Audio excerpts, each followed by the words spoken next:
來祝福。馬沙溝多功能活動中心正式落成啟用，不僅是社區公共建設邁向新階段象徵，更為當地居民提供優質、安全的公共活動空間。地點滿海，鄰近當地市中心李勝宮，未來會當辦理共餐、關懷據點、寄車等喜慶活動，成為凝聚社區情感、促進文化交流以及推動居民終身學習的重要據點。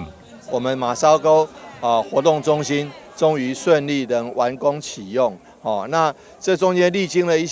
一些大家的討論，總共花費的經費3786萬。那獲得這個2層樓的建築物，可以說是你看看這周邊是靠海，但是這邊變成李勝宮是信仰中心，馬紹溝這邊是活動中心，可以讓很多好朋友都能夠來這邊，不管是親子，不管是共餐，不管是關懷據點，不管是一般的里民活動，甚至民間的嫁娶，都可以來這邊活動中心舉辦，所以說是非常多功能的，也希望大家妥善運用，好好利用這個活動中心，能夠讓這個社區的居民距離更接近，那活動更方便。